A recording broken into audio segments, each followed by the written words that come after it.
to Malza Fox from Rockstar Priestess, and I help women priestess in their online business so they can heal their self-sabotage and start serving in a big way and make more money. And today I'm here to tell you about how you don't need to be an expert to do this work, okay?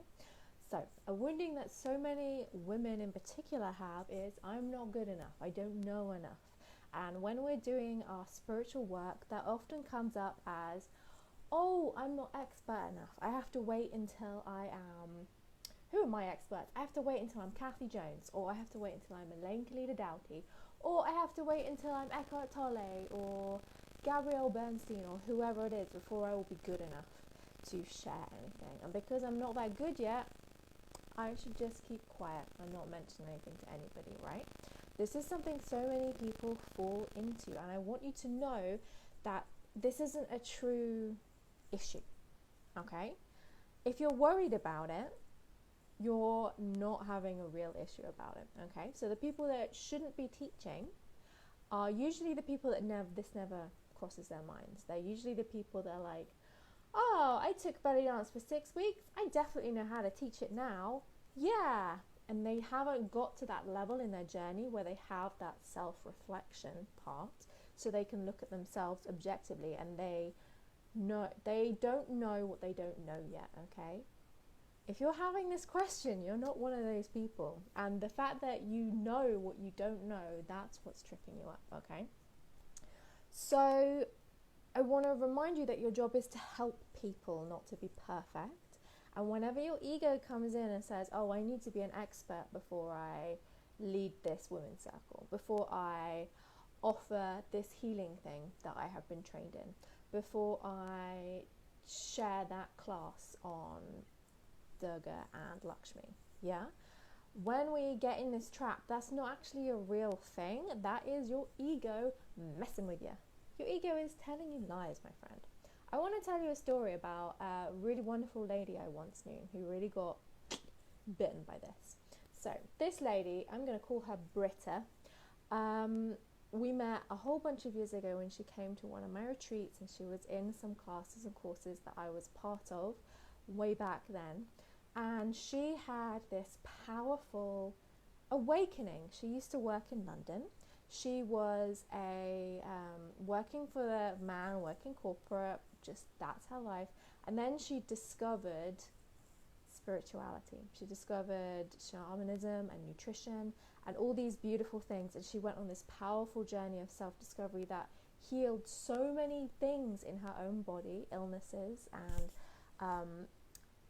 her own relationship with her body, and opened up a whole new world of, I actually get to enjoy my life, yeah? And she had this drive and this desire to do the same for other women who were trapped in sky-rise cubicles in London, and help them see that there was more to life. But she had this really big fear that she was not good enough, that she needed to be better, that she had to wait and make everything more perfect. And when we met, she was working through this fear, and she never, this is not a story with a happy ending yet. She never quite got over that fear, okay? She went on a beautiful retreat after a few years of trying to get her business off the ground, bringing things to offer but not really backing them completely because she didn't feel like she was good enough. She went on a retreat to Thailand, I think it was, to really immerse in the magic of her teacher and really be re-inspired and re-bathed in this beauty so she could come back and share what she had with the world. But when she came back to England, she decided that she's not as good as her teacher, so she shouldn't be sharing. She mustn't share with anybody because there is her teacher who's amazing, and who the hell does she think she is to teach stuff when there are people like her teacher out there? And the sad ending of this story is that nobody got to receive the magic that Britta had, because she felt like she had to be perfect before she could share it. But I knew her, and I knew her work, and she had this specific magic that would have helped so many people. And the thing we have to remember when we're on this journey and we're working with these super ninjas, we don't have to be like them to help people.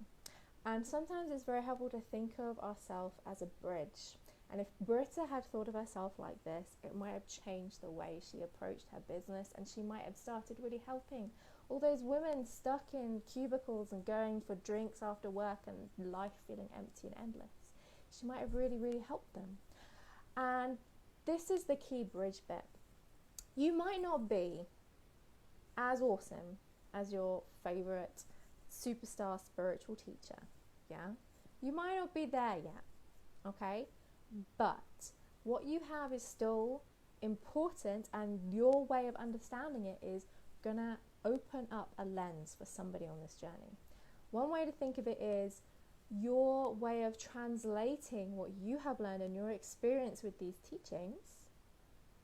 That might be the thing that clicks it into the brain of somebody else. That's happened to me before. And another way you can think about it is when we are calling in clients and people to work with us, and we're offering up our services to the world to help heal the world, right? Make a big difference in people's lives. Maybe the people you're talking to aren't ready to go straight to the super ninja guru awesomeness, yeah? Maybe that's just a bit too much. Maybe that's just too intimidating. Maybe they don't have like the spiritual background to be okay with the kind of words they use. Maybe they're just not at that level yet where they can immerse with somebody who, if they are a high level teacher, they're probably only teaching at a high level. The high level teachers need people to get us to introduce people into our world so that one day they will be ready to study with your teachers, right? So you can think of yourself as a bridge. You are the safe face that brings somebody in so then they are ready to go and keep training, yeah? Because when they train with you, when they take your classes and courses, that's not it, right? You open this up to this world that they didn't know existed, that they can go and continuing, okay? So if you're running a magical membership, for example, people that come into your magical membership, they are seeing things in a new way through your lens, and they joined your membership because they resonate with you, and that might encourage them to go and study Dion Fortune in the future, or go and read the works of Aleister Crowley and figure out where he was smart and where he was a bit of a dickhead, or go and study Hermetic magic in like super hardcore detail, right? But they needed your bridge to get there, yeah? So if we think of ourselves as bridges, if this is really tripping you up and you're just sitting there going, oh, but I'm not good enough, I can't possibly share anything, the way you see things, the way you are interpreting these teachings that you have learned is going to get people. They're going to understand it through your lens and through your words and not through somebody else's. And you can think of yourself as a bridge between where the people you are serving are, who are usually people who are a little bit behind you on the journey, to where you are now, to where your gurus and masters and master teachers are. But don't do what Britta did and just assume that you're not good enough and not get your work in the world, because when she did work with people, she made such a huge difference to their lives, and she could have helped so many people. She could have put so many people on the path to her guru in Thailand. Would have been incredible. How much would the world have been healed? It's not about you, my lovelies. It's about the service you give. So if you would love to work with me around this, I am calling in 13 Women for a Prosperity Coven to work deeply around these self-worth issues and to get your work in the world and receive amazing divine riches in compensation for what you are doing. And if you are looking to really deepen in with this business witchery stuff, I invite you to book a call with me and we can talk over your business, see where it is. I can get my beady little business coach eyes on it and help you figure out the next part of your journey. And if you are a good fit for Prosperity Coven or for one of my other business coaching services, hey, we can talk about that too. So I invite you to get on a call with me. It's time to stop hiding and pretending you're good enough. Do not let that douchebag voice win. It is fucking with you and trying to keep you small. And you have service to give. You have something to help the world with. Don't let it stop you, okay? Sending you so much love. Bye.